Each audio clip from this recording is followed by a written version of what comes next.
damay déglu sama frère Ndiouga que je prends comme référence. Je l'ai écouté à travers une télé et j'ai vraiment apprécié son discours mais tey bu ma koy déglu un peu il est un peu dans les écoles en tout cas dans la théorie économique parce que am na pensée effectivement économique joxe orientation mercantiliste et autres maintenant man damay dem directement sur des choses très concrètes parce que développement réew d'abord pour nga mën ko attan foog nga régler le problème du financement c'est-à-dire dañu bàyyi sénégalais dañu war a bàyyi sax policier bu ñëw naan la boo ma falee ma tabaxal la port ma tabaxal la avion non loolu ça peut être des vœux. war nañu yeesu yooyu. fan ngay jëlee xaalis bi. suñu économie c'est structuré. parce que mbir xam nga sa recette fiscale fu mu toll. su dee da nga toll ci 4500 milliards à peu près boo nee dama bëgg 10 000 milliards foog nga wax foo ko jëlee. donc su ma ñëwee ci en tout cas. nguur gi bi mu jëlee réew mi. en 2024. ñu am vraiment benn programme bu ñu proposé woon Sénégalais yi. dama ciy jukki rek. ndax nit boo koy jugé da nga koy jugé ci li nga xam ne moom la waxoon ak Sénégalais yi ak fu ñu toll actuellement. waaw ñoom bi ñuy jël Sénégal am na yu bëri ñu waxoon dañu waxoon xam naa ne sax seen économie si certainement njóg waru ci bokk. dañ doon wax ay modèle par substitution des importations. c'est pas pertinent parce que c'est des modèles yoo xam ne soo ci duggee rek daanaka boo amul ay avantages yu clair parce que yow mën nga wax ne damay def substitution alors que Gambie day produire moins que toi. Les coûts de production de la Gambie moo gën a yomb ci produit bi ngay bay ceeb boobu Gambie pour mu bay benn hectare ceeb Gambie mën na am production bu élevée mën na am par exemple 10 000 tonnes Sénégal benn hectare mënu ci am 3 000 tonnes xam nga kon daanaka dafa gën a cher Sénégal kon mën nga jàpp ne mën nga jëndee mbir mi Gambie. donc wax nañu ci loolu c'était pas tellement pertinent. boo duggee ci yeneen mbir wax nañ la. waaw dañuy teg politique monétaire mooy Sénégal day moom boppam ci wàllu monnaie mu nekk lu am solo parce que ñun déjà en 94 rek bi ñuy teg UEMOA ñun ñëpp xeex nañu pour que Sénégal am monnaie mais entre-temps c'est devenu caduc parce que tey jii Sénégal dafa nekk ci benn mbootaay ñun ñëpp ñu bokk franc CFA bi waaye franc CFA bu woon démb du bu tey ndax bu woon démb dañ ñoo xojoon compte d'exploitation bi tubaab bi dañ ci amoon doole c'est un peu différent donc war nañu mën a apporter des réformes mooy peut-être arrimage bi mën na nekk débat ñu dindi arrimage bi entre le franc CFA et l'euro mën na nekk débat loolu mën nañ ci ànd waaye que dañuy moom suñu bopp créer monnaie waxoon nañ ko defuñu ko donc loolu loo xam ne la lu ñu waxoon dañ koy def te defuñu ko ci wàllu économie par contre li nga xam ne ñun jàngat nañ ko ci wàllu économie mooy bi ñu ñëwee ba toog dañu teg agenda 2050 ñu dawal tuuti def conférence de presse wax mbiru dette cachée économie nag perception la ak confiance waaw bu fekkee ne réew mi dañu am ci moom confiance ñu dem ci élection Sénégal wane boppam encore mu am une alternance président Diomaye ñu fal ko ci 54%.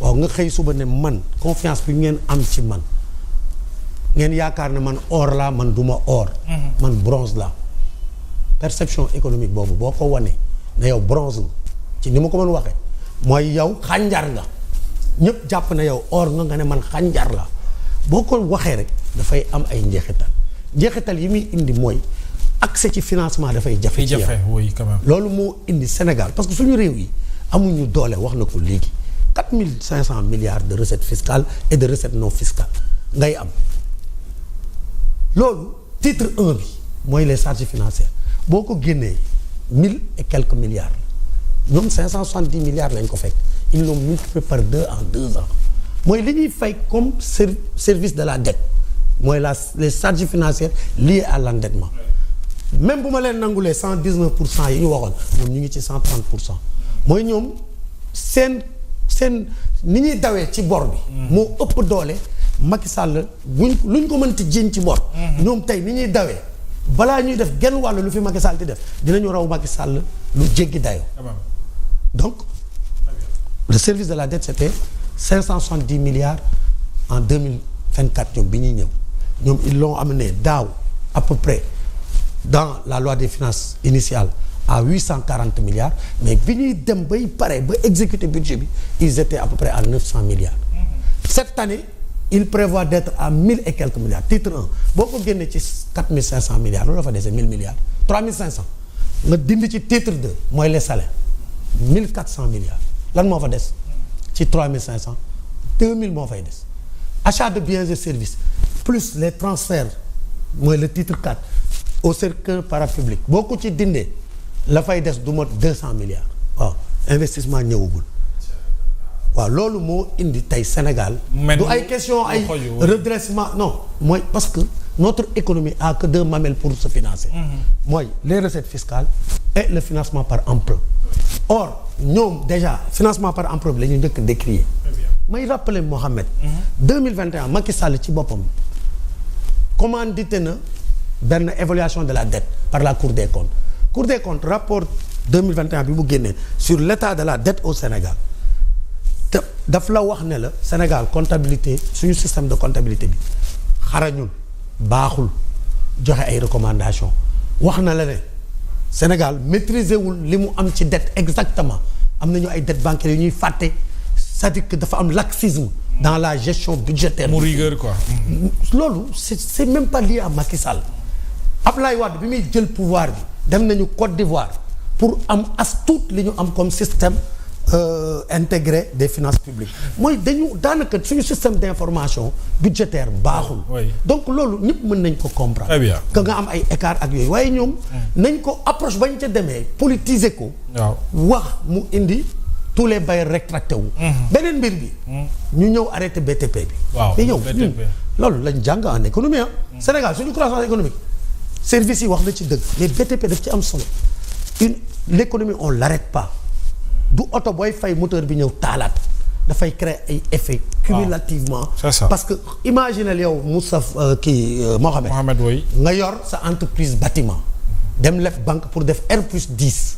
banque bi lebal la ne la dans 8 mois ngay commencer fay nga commencer pour liggéey ñu ne la taxawal yow indi nga fi entrepreneur bu louer matériel ñi mu louer matériel daf leen di fay yow da nga war a fay dans 8 mois tu commences à payer des charges financières tu dois payer la banque mais loolu yëpp nga arrêté li ca gannaaw loolu yëpp nga arrêté donc loolu moo indi suñu économie tey jii Sénégal économie bi dafa nërmelu lu tax mu nërmelu waaw parce que simplement c'est pas parce que Macky Sall dafa leb bu jéggi dayoo Cheikh Diba wax na ko bari ki dem nee na leen état ak nit duñu benn yow sa bor daanaka doo ko fay